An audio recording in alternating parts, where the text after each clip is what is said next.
जय श्री राधे कृष्ण। आप सभी का आपके अपने YouTube channel B K Mishra present में बहुत बहुत स्वागत है। आइए आज आप सब सुनेंगे श्री दुर्गा सप्तशती पहले अध्याय की कथा। नवरात्रि का व्रत जो कि वर्ष में 4 बार मनाया जाता है, 2 गुप्त नवरात्रि के रूप में और 2 प्राकट्य नवरात्रि के रूप में। जो भी भक्त सच्ची श्रद्धा के साथ नियम और निष्ठा के साथ नवरात्रि का व्रत करते हैं, इस दौरान श्री दुर्गा सप्तशती का पाठ करते हैं या श्रवण करते हैं, दुर्गा चालीसा का पाठ करते हैं, माता दुर्गा की महिमा का वर्णन करते हैं या सुनते हैं, इससे माता भगवती अपने भक्तों पर अति प्रसन्न होती हैं। तो आइए सुनते हैं श्री दुर्गा सप्तशती पहले अध्याय की कथा। तो बोलिए प्रेम से माता दुर्गा की जय, नव दुर्गा देवी की जय, सर्व देवी देवता की जय। पहला अध्याय। इस अध्याय में मेधा ऋषि का राजा सूरत और समाधि को देवी की महिमा बताते हुए मधुकैटभ वध का प्रसंग सुनाया गया है। महर्षि मार्कंडेय जी बोले, सूर्य के पुत्र सावर्णी की उत्पत्ति की कथा विस्तार पूर्वक कहता हूँ, सो सुनो। सावर्णी महामाया की कृपा से जिस प्रकार मनवंतर के स्वामी हुए, उसका भी हाल सुनो। पहले स्वारोचिस नामक राज्य था। वह प्रजा को अपने पुत्र के समान मानते थे, तो भी कोला विध्वंसी राजा उनके शत्रु बन गए। दुष्टों को दंड देने वाले राजा सूरत की उनके साथ लड़ाई हुई। कोला विध्वंसियों की संख्या में कम होने पर भी राजा सूरत युद्ध में उनसे हार गए। तब वह अपने नगर में आ गए। केवल अपने देश का राज्य ही उनके पास रह गया और वह उसी देश के राजा होकर राज्य करने लगे। किंतु उनके शत्रुओं ने उन पर वहां आक्रमण कर दिया। राजा को बलहीन देखकर उनके दुष्ट मंत्रियों ने राजा की सेना और खजाना अपने अधिकार में कर लिया। राजा सूरत अपने राज्याधिकारियों को लेकर शिकार खेलने के बहाने घोड़े पर सवार होकर वहां से एक भयंकर वन की ओर चल पड़े।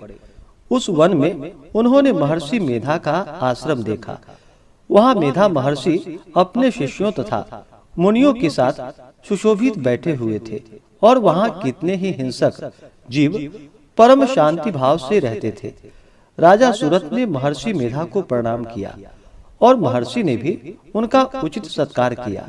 राजा सूरत महर्षि के आश्रम में कुछ समय तक ठहरे। अपने नगर की ममता के आकर्षण से राजा अपने मन में सोचने लगा, पूर्व काल में पूर्वजों ने जिस नगर का पालन किया था, वह आज मेरे हाथ से निकल गया। मेरे दुष्ट एवं दुरात्मा मंत्री मेरे नगर की अब धर्म से रक्षा कर रहे होंगे या नहीं। मेरा प्रधान हाथी, जो कि सदा मद की वर्षा करने वाला और शूरवीर था, मेरे बैरियों के वश में होकर न जाने क्या दुख भोग रहा होगा। मेरे आज्ञाकारी नौकर, जो मेरी कृपा से धन और भोजन पाने से सदैव सुखी रहते थे और मेरे पीछे पीछे चलते थे, वह अब निश्चय ही दुष्ट राजाओं का अनुसरण करते होंगे तथा मेरे दुष्ट एवं दुरात्मा मंत्रियों द्वारा व्यर्थ ही धन को व्यय करने से संचित किया हुआ मेरा खजाना एक दिन अवश्य खाली हो जाएगा। इस प्रकार की बहुत सी बातें सोचता हुआ राजा निरंतर दुखी रहने लगा। एक दिन राजा सूरत ने महर्षि मेधा के आश्रम के निकट एक वैश्य को देखा। राजा ने उससे पूछा, भाई तुम कौन हो? यहाँ तुम्हारे आने का क्या कारण है और तुम मुझे शोकग्रस्त अनमने से दिखाई देते हो, इसका क्या कारण है? राजा के यह नर्म वचन सुन वैश्य ने महाराज सूरत को प्रणाम करके कहा। वैश्य बोला, राजन, मेरा नाम समाधि है। मैं धनियों के कुल में उत्पन्न एक वैश्य हूँ। मेरे दुष्ट स्त्री पुत्रादिकों ने लोभ से मेरा सब धन छीन लिया है और मुझे घर से निकाल दिया है। मैं इस तरह से दुखी होकर इस वन में चला आया हूँ और यहाँ रहता हुआ मैं इस बात को भी नहीं जानता कि अब घर में इस समय सब कुशल है या नहीं। यहाँ पर अपने परिवार का आचरण संबंधी कोई समाचार भी नहीं पा सकता कि वह घर में इस समय कुशल पूर्वक है या नहीं है। मैं अपने पुत्रों के संबंध में यह भी नहीं जानता कि वह सदाचारी है या दुराचार में फंसे हुए हैं। राजा बोला, जिस धन के लोभी स्त्री पुत्रों ने तुम्हें घर से निकाल दिया है, फिर भी तुम्हारा चित्त उनसे क्यों प्रेम करता है? वैश्य ने कहा, मेरे विषय में आपका ऐसा कहना ठीक है, किंतु मेरा मन इतना कठोर नहीं है। यद्यपि उन्होंने धन के लोभ में पड़कर पितृ स्नेह को त्याग कर मुझे घर से निकाल दिया, तो भी मेरा मन में उनके लिए कोई कठोरता नहीं है। हे महामते, मेरा मन फिर भी उनमें क्यों फंस रहा है? इस बात को जानता हुआ भी मैं नहीं जान रहा। मेरा चित्त उनके लिए दुखी है। मैं उनके लिए लंबी लंबी सांस ले रहा हूँ। उन लोगों में प्रेम नहीं है, फिर भी ऐसा निस्नेहियों के लिए मेरा हृदय कठोर नहीं होता। महर्षि मार्कंडेय जी ने कहा कि हे ब्राह्मण, इसके पश्चात महाराज सूरत और वह वैश्य दोनों महर्षि मेधा के समीप गए और उनके साथ यथा योग्य न्याय संभाषण करके दोनों ने वार्ता आरंभ की। राजा बोले कि हे भगवान, मैं आपसे एक बात पूछना चाहता हूँ, सो आप कृपा करके मुझे बतलाइए। मेरा मन अधीर नहीं है, इससे मैं बहुत दुखी हूँ। राज्य धनादि की चिंता अभी तक मुझे बनी हुई है और मेरी यह ममता अज्ञानियों की तरह बढ़ती जा रही है। और यह समाधि नामक वैश्य भी अपने घर से अपमानित होकर आया है। इसके स्वजनों ने भी इसे त्याग दिया है। स्वजनों से त्यागा हुआ भी यह उनसे हार्दिक प्रेम करता है। इस तरह हम दोनों ही दुखी हैं। हे महाभाग, उन लोगों के अवगुणों को देखकर भी हम दोनों के मन में उनके लिए ममता जनित आकर्षण उत्पन्न हो रहा है। हमारे ज्ञान रहते हुए भी ऐसा क्यों है? अज्ञानी मनुष्यों की तरह हम दोनों में यह मूर्खता क्यों है? महर्षि मेधा ने कहा, विषम मार्ग का ज्ञान सब जंतुओं को है। सबों के लिए विषय पृथक पृथक होते हैं। कुछ प्राणी दिन में नहीं देखते और कुछ रात को, परंतु कई जीव ऐसे हैं जो दिन तथा रात दोनों में देख सकते हैं। यह सत्य है कि मनुष्यों में ज्ञान प्रधान है, किंतु केवल मनुष्य ही ज्ञानी नहीं होता। पशु पक्षी आदि भी ज्ञान रखते हैं। जैसे यह पशु पक्षी ज्ञानी है, वैसे ही मनुष्यों का ज्ञान है। और जो ज्ञान मनुष्यों में वैसे ही पशु पक्षियों में है तथा अन्य बातें भी दोनों में एक जैसे ही पाई जाती है। ज्ञान होने पर भी इन पक्षियों की ओर देखो। अपने भूख से पीड़ित बच्चों की चोंच में कितने प्रेम से अन्न के दाने डालते हैं। हे राजन, ऐसा ही प्रेम मनुष्यों में अपनी संतान के प्रति भी पाया जाता है। लोभ के कारण अपने उपकार का बदला पाने के लिए मनुष्य पुत्रों की इच्छा करते हैं और इस प्रकार मोह के गड्ढे में गिरा करते हैं। भगवान श्री हरि की जो माया है, उसी से यह संसार मोहित हो रहा है। इसमें आश्चर्य की कोई बात नहीं है, क्योंकि वह भगवान विष्णु की योग निद्रा है। यह माया ही तो है जिसके कारण संसार मोह में जकड़ा हुआ है। यही महामाया भगवती देवी ज्ञानियों के चित्त को बलपूर्वक खींचकर मुंह में डाल देती है और उसी के द्वारा संपूर्ण जगत की उत्पत्ति होती है। यही भगवती देवी प्रसन्न होकर मनुष्य को मुक्ति प्रदान करती है। यही संसार के बंधन का कारण है तथा संपूर्ण ईश्वरों की भी स्वामिनी है। महाराज सूरत ने पूछा, भगवान, वह देवी कौन सी है जिसको आप महामाया कहते हैं? हे ब्राह्मण, वह कैसे उत्पन्न हुई और उसका कार्य क्या है? उसके चरित्र कौन कौन से हैं? प्रभु, उसका जैसा प्रभाव हो, जैसा स्वरूप हो, वह सब कृपा कर मुझसे कहिए, मैं आपसे सुनना चाहता हूँ। महर्षि मेधा बोले कि हे राजन, वह देवी तो नित्य स्वरूपा है। उनके द्वारा यह संसार रचा गया है, तब भी उसकी उत्पत्ति अनेक प्रकार से होती है। वह सब आप मुझसे सुनो। वह देवताओं का कार्य सिद्ध करने के लिए प्रकट होती हैं। उस समय वह उत्पन्न हुई कहलाती है। संसार को जलमय करके जब भगवान विष्णु योग निद्रा का आश्रय लेकर शेष शैया पर सो रहे थे, तब मधु कैटभ नाम के दो असुर उनके कानों के मैल से प्रकट हुए और वह श्री ब्रह्मा जी को मारने के लिए तैयार हो गए। श्री ब्रह्मा जी ने जब उन दोनों को अपनी ओर आते देखा और यह भी देखा कि भगवान विष्णु युग निद्रा का आश्रय लेकर सो रहे हैं, तो वह उस समय श्री भगवान को जगाने के लिए उनके नेत्रों में निवास करने वाली युग निद्रा की स्तुति करने लगे।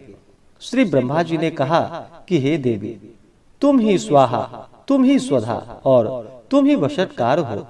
स्वर भी तुम्हारा ही स्वरूप है, तुम ही जीवन देने वाली सुधा हो। नित्य अक्षर प्रणव में अकार, उकार, मकार, इन तीनों में माताओं के रूप में तुम ही स्थित हो। इसके अतिरिक्त जो बिंद पथ अर्धमात्रा है, जिसका कि विशेष रूप से उच्चारण नहीं किया जाता है, हे देवी, वह भी तुम ही हो। हे देवी, संध्या, सावित्री तथा परम जननी तुम ही हो। तुम इस विश्व को धारण करने वाली हो। तुमने ही इस जगत की रचना की है और तुम ही इस जगत का पालन करने वाली हो। तुम ही कल्प के अंत में सबको भक्षण करने वाली हो। हे देवी, जगत की उत्पत्ति के समय तुम सृष्टि रूपा होती हो, पालन काल में स्थित रूपा हो और कल्प के अंत में संहार रूप धारण कर लेती हो। तुम ही महाविद्या, महामाया, महामेधा, महारात्रि और मोहरात्रि हो। श्री ईश्वरी और बोध स्वरूपा बुद्धि भी तुम ही हो। लज्जा, पुष्टि, तुष्टि, शांति और क्षमा तुम ही हो। तुम खड्ग धारणी, शूल धारणी, घोर रूपा तथा गदा, चक्र, शंख और धनुष को धारण करने वाली हो। बाण, भुसुंडी और परिध भी, यह भी तुम्हारे ही अस्त्र हैं। तुम सौम्य और सौम्यतर हो। यही नहीं, बल्कि जितने भी सौम्य तथा सुंदर वस्तुएं इस संसार में हैं, उन सबसे बढ़कर सुंदर तुम हो। पर और अपर, सबसे पर रहने वाली सुंदर तुम ही हो।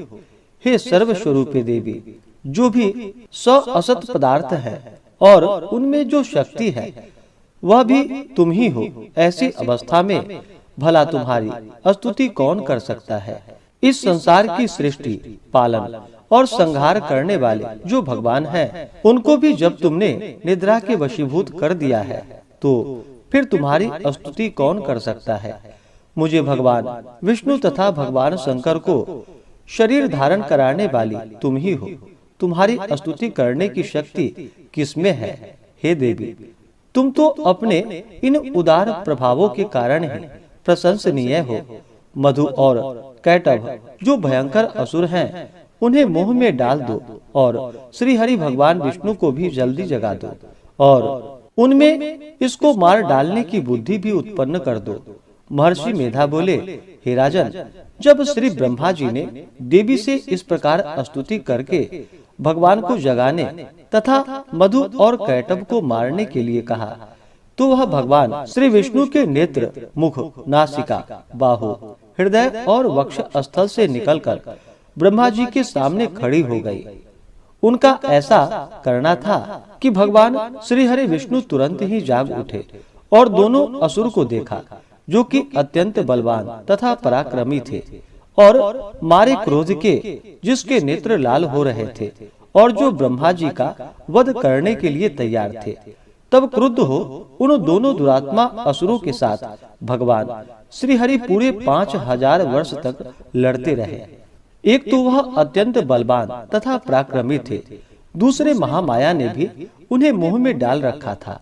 अतः वह भी श्री भगवान से कहने लगे कि हम दोनों तुम्हारी वीरता से अत्यंत प्रसन्न हैं, तुम हमसे कोई वर मांगो।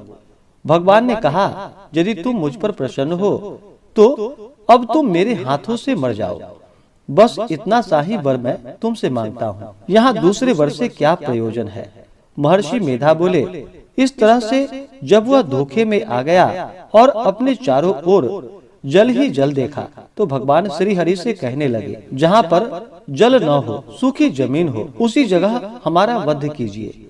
महर्षि मेधा कहते हैं, तथा अस्तु कहकर भगवान श्री हरि ने उन दोनों को अपनी जांघ पर लिटाकर उन दोनों के सिर काट डाले। इस तरह से यह देवी श्री ब्रह्मा जी के स्तुति करने पर प्रकट हुई थी। अब तुम उनके प्रभाव का वर्णन सुनो। अब तुमसे उनके प्रभाव का वर्णन करता हूँ, सो सुनो। इस प्रकार से श्री दुर्गा सप्तशती में पहले अध्याय की कथा पूर्ण हुई। तो बोलिए प्रेम से दुर्गा माता की जय, नव दुर्गा देवी की जय, सर्वदेवी देवता की जय।